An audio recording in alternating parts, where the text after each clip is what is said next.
एक बार फिर सिर के बल खड़ा हुआ ईवीएम विवाद।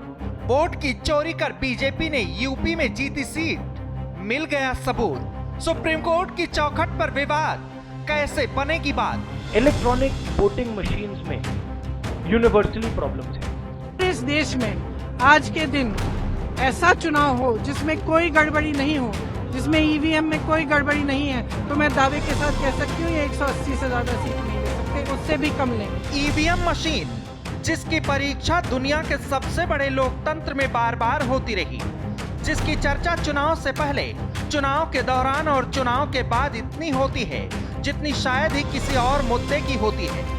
लेकिन दिलचस्प बात यह है कि जब चुनाव में जीत मिलती है तो ईवीएम पर चुप्पी साध ली जाती है, लेकिन जब हार मिलती है तो उसी पक्ष की ओर से ईवीएम का जिन सियासी बोतल से निकलकर बहस गर्म कर देता है। इस बार भी यही हुआ। 2024 लोकसभा चुनाव के बाद कांग्रेस ने 99 सीट का आंकड़ा छू लिया तो ईवीएम पर खामोश हो गई। इंडिया गठबंधन के नेता चुप हो गए, लेकिन मुंबई नॉर्थ वेस्ट की सीट पर एनडीए के एक उम्मीदवार की 48 वोटों की जीत ने फिर से ईवीएम पर बहस छेड़ दी है। आरोप यह है कि जीतने वाले उम्मीदवार के रिश्तेदार ने उस फोन का इस्तेमाल किया जो मतगणना वाले दिन चुनाव आयोग के एक अधिकारी का था। मुंबई से मामला उठा तो एक बार फिर इंडिया गठबंधन के खेवनहार एक्टिव हो गए। राहुल गांधी से लेकर अखिलेश यादव ने ईवीएम को फिर से बलि का बकरा बनाया है, लेकिन सरकार में जो लोग हैं वह कह रहे हैं इंडिया गठबंधन भ्रम फैला रही है। चुनाव नतीजे के 11 दिन बाद एक बार फिर देश में इलेक्ट्रॉनिक वोटिंग मशीन का जिन बोतल से बाहर आ चुका है। जिस ईवीएम से सत्ता पक्ष और विपक्ष की किस्मत का फैसला हुआ, वही आज फिर कटघरे में है। चुनाव प्रचार के दौरान राहुल गांधी और प्रियंका गांधी से लेकर कई नेताओं ने ईवीएम को लेकर सवाल उठाए, लेकिन जब नतीजे आए तो सबने चुप्पी साध ली, जिस पर नतीजे आने के बाद पीएम मोदी ने भी ईवीएम को लेकर विपक्ष को निशाने पर लिया था।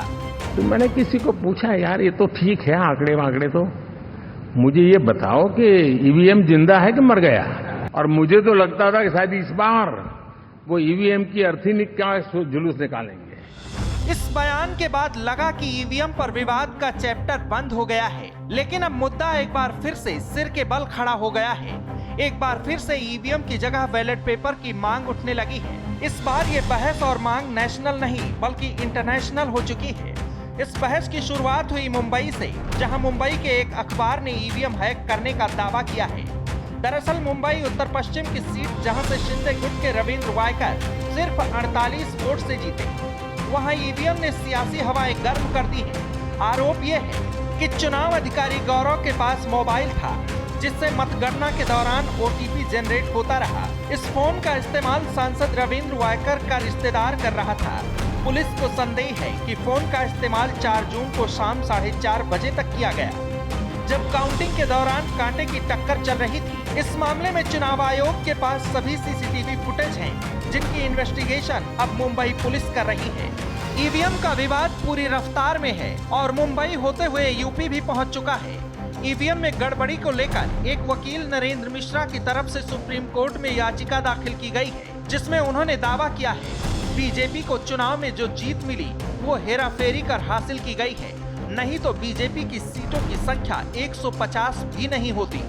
उन्होंने कहा कि ईवीएम में सबसे बड़ी गड़बड़ी का सबूत ये है कि अकेले उत्तर प्रदेश की 80 सीटों पर ईवीएम में डाली गई वोटों और गिनी गई वोटों के बीच 48 लाख वोट का अंतर है। यूपी की 80 लोकसभा सीटों के जो चुनाव परिणाम सामने आए हैं, उनमें से बीजेपी को जिन 33 सीटों पर जीत मिली है, उनमें से 21 सीटों पर जीत का अंतर 50,000 से कम का है। यानी 48,000 वोटों की अगर हेराफेरी हुई है और ये हेराफेरी बीजेपी के हक में की गई है, तो साफ है यूपी में बीजेपी की सीटों की संख्या फिर 33 की जगह 12 रह जाती है। और अगर विपक्ष में डाले गए वोटों को बीजेपी के हक में ट्रांसफर किया गया है, तो फिर बीजेपी की सीटें और भी कम हो सकती थी। एडवोकेट मिश्रा ने यहाँ तक कहा कि जो गड़बड़ी उत्तर प्रदेश में हुई है, वैसे ही दिल्ली, राजस्थान, मध्य प्रदेश, कई राज्यों में हुई है, खास तौर पर उन राज्यों में जहां बीजेपी की सरकार है। ईवीएम विवाद पर दुनिया के सबसे अमीर शख्स एलन मस्क ने भी पोस्ट किया है।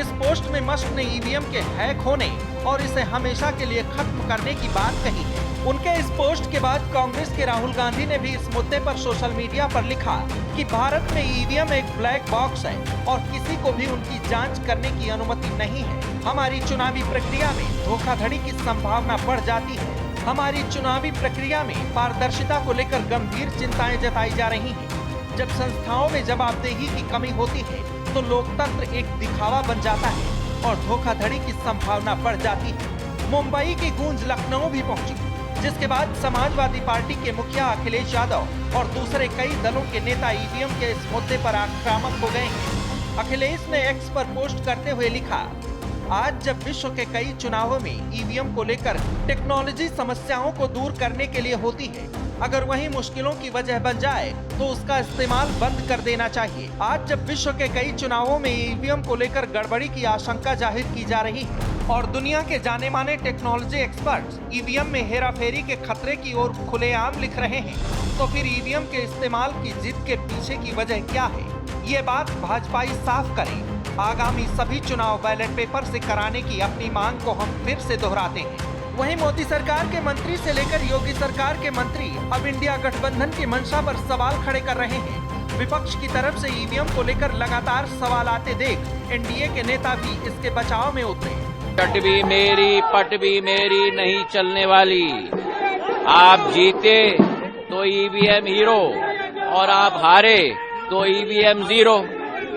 ये नीति कांग्रेस की जान चुकी है और इसलिए देश की जनता ने तीसरी बार प्रधानमंत्री नरेंद्र मोदी जी की सरकार पूर्ण बहुमत के साथ बनाई है। ईवीएम पर सियासी बवाल के बीच मुंबई पुलिस की जांच ने रफ्तार पकड़ ली है, लेकिन जब तक जांच चलेगी ईवीएम का जिन सियासी गलियारों में घूमता रहेगा और बयानबाजी चलती रहेगी। वहीं दूसरी ओर संसद का विशेष सत्र 24 जून को शुरू हो रहा है।